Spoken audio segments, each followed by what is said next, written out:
அன்பு சொந்தங்களுக்கு இனிய வணக்கங்கள். இன்றைய பதிவுல மீனராசி அன்பர்களுக்கான மே மாத ராசி பலன்களை தான் பார்க்க போறோம். இந்த மே மாதத்துல கிரக நிலைகளின் சஞ்சாரத்தை பார்க்கும் போது சூரியனும் புதனும் இணைவு பெற்று மேஷ ராசியில சஞ்சாரம் செய்யறாங்க. ரிஷப வீட்டுல குரு பகவான் சஞ்சாரம் செய்யறார். கேது பகவான் கன்னி ராசியிலையும் சனி பகவான் கும்பராசியிலையும் ராகு புதன் செவ்வாய் இணைவு பெற்று மீனராசியிலையும் சஞ்சாரம் செய்யறாங்க. புதன் வரும் மே 10 அன்னைக்கு மீனராசியிலிருந்து பயிற்சியாகி மேஷ ராசியிலையும், சூரியன் வரும் மே 14 அன்னைக்கு மேஷ ராசியிலிருந்து பயிற்சியாகி ரிஷப ராசியிலையும், சுக்கிரன் வரும் மே 19 மேஷ ராசியிலிருந்து பயிற்சியாகி ரிஷப ராசியிலையும் சஞ்சாரம் செய்ய இருக்கார். இந்த கிரக நிலைகளின் சஞ்சாரத்தின்படி உங்களுக்கு இந்த மாதத்துல என்ன மாதிரியான பலன்கள் கிடைக்கும்ங்கிறத தெளிவாகவும் விரிவாகவும் இந்த பதிவுல நம்ம பார்க்க போறோம். கொஞ்சம் கூட வீடியோவை ஸ்கிப் பண்ணாம முழுமையா பார்க்க முயற்சி செய்யுங்க. வாங்க வீடியோக்குள்ள போலாம். மீனராசியை பொறுத்த வரைக்கும் பூரட்டாதி 4ஆம் பாதம், உத்திரட்டாதி 1, 2, 3, 4ஆம் பாதங்கள், ரேவதி 1, 2, 3, 4ஆம் பாதங்களை உள்ளடக்கியது மீனராசி. மீனராசிக்கு அதிபதி குரு பகவான். வீடியோல சொல்லக்கூடிய பலன்கள் ஆண் பெண் இருபாலருக்கும் பொருந்தக்கூடிய பலன்கள். மீனராசி அன்பர்களுக்கு உங்க ராசி அதிபதியான குரு பகவான் முயற்சி ஸ்தானமான 3ஆம் பாவகத்துல மறைந்து சஞ்சாரம் செஞ்சாலுமே தன்னுடைய பாக்கிய பார்வையா லாபஸ்தானத்தையும், தன்னுடைய சமசப்தம பார்வையா பாக்கியஸ்தானத்தையும், பஞ்சம பார்வையா களத்திரஸ்தானத்தையும் பார்க்கறது விசேஷம். 10க்குரிய குரு பகவான் 11ஆம் இடத்தை லாபஸ்தானத்தை பார்க்கறது விசேஷம். ஆனாலுமே இப்ப உங்களுக்கு விரய சனி நடந்துட்டு இருக்கிறதுனால, லாபாதிபதி சனி பகவான் விரயஸ்தானத்துல இருக்கும் காரணத்தினால வரவு இருந்தாலுமே தேவையில்லாத செலவுகளையும் ஏற்படுத்தும்ங்கிறதுனால முடிஞ்ச வரைக்கும் செலவுகளை சுப செலவுகளா மாத்திக்க பாருங்க. குரு பகவானுடைய பார்வை உங்க பாக்கியஸ்தானத்தின் மீது பதியும் காரணத்தினால பாக்கியங்களை அனுபவிக்க கூடிய அமைப்புகளை இந்த காலகட்டம் உங்களுக்கு கொடுக்கும். இந்த மாதத்துல உங்க ராசியிலேயே ராகுவும் செவ்வாயும் சஞ்சாரம் செய்யும் காரணத்தினால முடிவெடுக்கும் சமயத்துல கொஞ்சம் நிதானம் தேவைப்படும். முக்கியமான முடிவுகள் எடுக்கும் சமயத்துல பெரியவங்க கிட்ட ஆலோசனை பெற்று முடிவெடுக்கிறது உங்களுக்கு நல்லது. உங்க ராசியில செவ்வாய் சஞ்சாரம் செய்யும் காரணத்தினால கோபம் ஆக்ரோஷம்ங்கிறது இந்த மாதத்துல கொஞ்சம் அதிகமாவே இருக்கும். முடிஞ்ச வரைக்கும் கோபத்தை குறைச்சிக்க பாருங்க. தன குடும்ப வாக்குஸ்தானமான 2ஆம் பாவகத்துல முயற்சி ஸ்தானமான 3ஆம் இடத்து அதிபதியும் அஷ்டமாதிபதியுமான சுக்கிர பகவான் சஞ்சாரம் செய்யும் காரணத்தினால குடும்பம் சார்ந்த விஷயங்கள்ல முடிவெடுக்கும் போது நிதானம் தேவைப்படும். குடும்பம் சார்ந்த விஷயத்துல விட்டு கொடுத்து செல்வது இந்த காலகட்டத்துல உங்களுக்கு நல்லது. ஏன்னா சூரியனும் அங்க 2ஆம் பாவகத்துல இணைந்து இருக்கார். 6ஆம் இடத்து அதிபதி சூரிய பகவான் அஷ்டமாதிபதியும் 6ஆம் இடத்து அதிபதியும் இணைந்து தனஸ்தானத்துல சஞ்சாரம் செய்யும் காரணத்தினால குடும்ப விஷயத்துல விட்டு கொடுத்து செல்ல பாருங்க. தனத்தை கையாளும் விதத்திலையும் கூடுதல் கவனம் தேவைப்படும். முடிஞ்ச வரைக்கும் கடன் வாங்காம இருக்கிறது இந்த காலகட்டத்துல உங்களுக்கு நல்லது. உங்க பணத்தை யார நம்பியும் எங்கேயும் இன்வெஸ்ட்மெண்ட் பண்ணாதீங்க. வாக்கு சார்ந்த விஷயங்கள்லையும் கவனம் நிதானம் தேவைப்படும். எங்க எதை பேசணுமோ அதை மட்டும் பேசுங்க. தேவையில்லாம எங்கேயும் வாக்கு கொடுத்து மாட்டுக்காதீங்க. வாக்கு கொடுத்தா சில நேரங்கள்ல அதை காப்பாற்ற முடியாம போகலாம். முயற்சி ஸ்தானம், தைரிய வீரிய ஸ்தானம், உபஜயஸ்தானத்துல உங்க ராசி அதிபதி குரு சஞ்சாரம் செய்யும் காரணத்தினால பயணங்கள் மேற்கொள்ளக்கூடிய அமைப்புகளை கொடுக்கும். பயணங்களால அனுகூலங்கள் உண்டாகும். வெளியூர், வெளிநாடு, வெளி மாநிலம் செல்லக்கூடிய அமைப்புகளை இந்த காலகட்டம் உங்களுக்கு ஏற்படுத்தி கொடுக்கும். இசை சார்ந்த துறைகள்ல இருக்கவங்களுக்கு, எழுத்து சார்ந்த துறைகள்ல இருக்கவங்களுக்கு, பயணங்கள் சார்ந்த துறைகள்ல இருக்கவங்களுக்கு எல்லாம் இந்த காலகட்டத்துல மிகப்பெரிய முன்னேற்றத்தை கொடுக்கும்.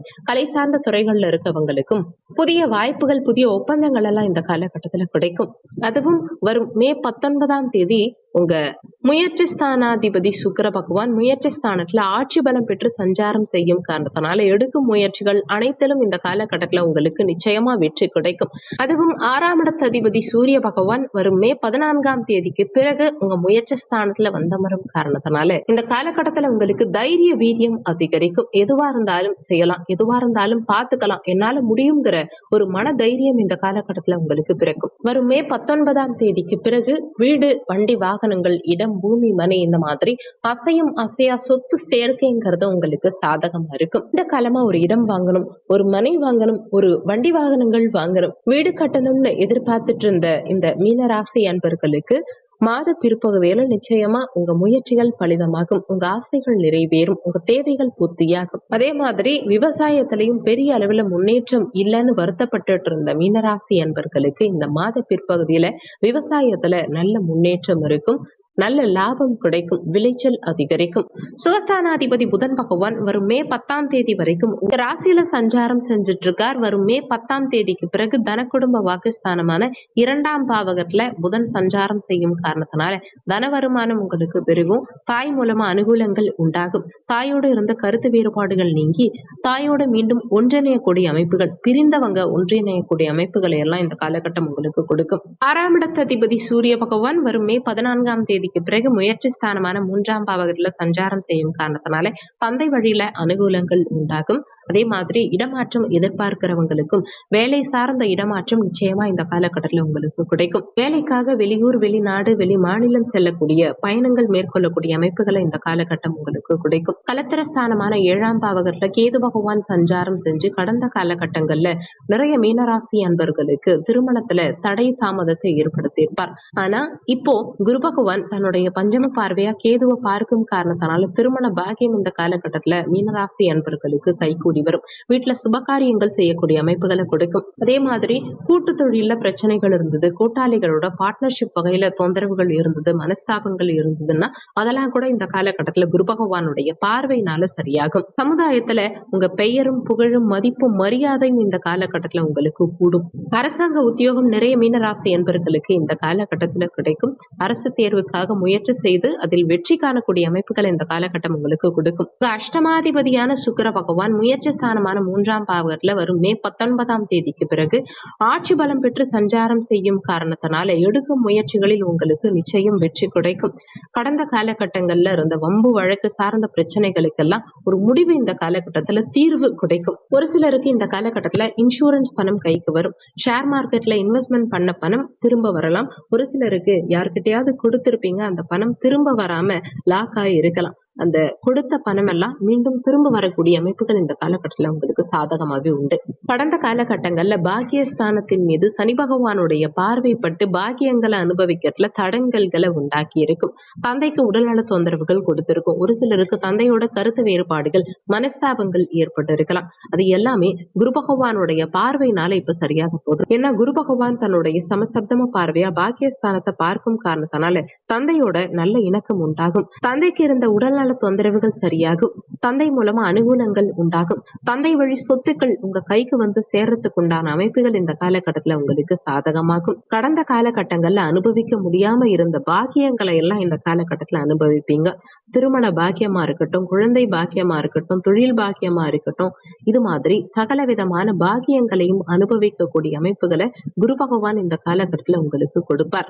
மாணவர்களை பொறுத்த வரைக்கும் வெளிநாடு சென்று அங்கேயே தங்கி படிக்கிறதுக்கு உண்டான அமைப்புகளை, ஹாஸ்டல்ல தங்கி படிக்கிறதுக்கு உண்டான அமைப்புகளை எல்லாம் கொடுக்கும். கர்ம தொழில் ஸ்தானாதிபதியான குரு பகவான் முயற்சி ஸ்தானமான 3ஆம் பாவகத்துல சஞ்சாரம் செய்யும் காரணத்தினால உங்க சுய முயற்சியினால தொழில்ல முன்னுக்கு வரக்கூடிய அமைப்புகளை கொடுக்கும். உங்க சுய முயற்சியினால ஒரு சிலர் தொழில் வகையில சில மாற்றங்களை எல்லாம் செய்வீங்க. தொழிலுக்காக உங்க பிசினஸ் வைஸ் நீங்க வெளிநாடு, வெளி மாநிலம், வெளியூர் செல்லக்கூடிய அமைப்புகளை கொடுக்கும். பயணங்கள் சார்ந்த தொழில் செய்யறவங்களுக்கு இந்த காலகட்டத்துல மிகப்பெரிய முன்னேற்றம் இருக்கும். ஆனாலுமே தொழில் வகையில ஒரு சில நேரங்கள்ல அவசர தன்மை இருக்கும். முடிஞ்ச வரைக்கும் அந்த அவசர தன்மையை கைவிடுறது இந்த காலகட்டத்துல உங்களுக்கு நல்லது. நல்ல பணியாட்கள் இந்த காலகட்டத்துல உங்களுக்கு கிடைப்பாங்க. லாபாதிபதி விரயஸ்தானத்துல இருக்கிறதுனால லாபங்கள் இருந்தாலுமே தேவையில்லாத விரய செலவுகள் இருக்கும். அதனால விரய செலவுகளை முடிஞ்ச வரைக்கும் கட்டுப்படுத்த முயற்சி செய்யுங்க. 12ஆம் இடத்து அதிபதி சனி பகவான் 12ஆம் இடத்துல ஆட்சி பலம் பெற்று சஞ்சாரம் செய்யும் காரணத்தினால இந்த காலகட்டத்துல தர்ம செலவுகள் நிறைய செய்வீங்க. நிறைய பயணங்கள் மேற்கொள்ளக்கூடிய அமைப்புகளை கொடுக்கும். நினைத்த இடங்களுக்கு சென்று வரக்கூடிய அமைப்புகளை கொடுக்கும். ஆன்மீகம் சார்ந்த பயணங்களோ, இன்ப சுற்றுலா, இதெல்லாம் சென்று வரக்கூடிய அமைப்புகளை இந்த காலகட்டம் உங்களுக்கு ஏற்படுத்தி கொடுக்கும். இந்த மாதம் சிறப்பா அமைய நீங்க செய்ய வேண்டிய தெய்வ வழிபாடு என்னன்னா, உங்க ராசி அதிபதி குரு பகவான் முயற்சி ஸ்தானமான 3ஆம் பாவகத்துல மறையும் காரணத்தினால வியாழக்கிழமை தினங்கள்ல தட்சிணாமூர்த்தி வழிபாடு செய்யறதுனால முன்னேற்றகரமான பலன்கள் காண முடியும். இந்த வீடியோல உங்களுக்கு ஏதாவது சந்தேகம் இருந்தா கீழே இருக்க கமெண்ட் செக்ஷன்ல சொல்லுங்க. நன்றி. மற்றும் ஒரு நல்ல பதிவோடு மீண்டும் உங்களை சந்திக்கிறோம்.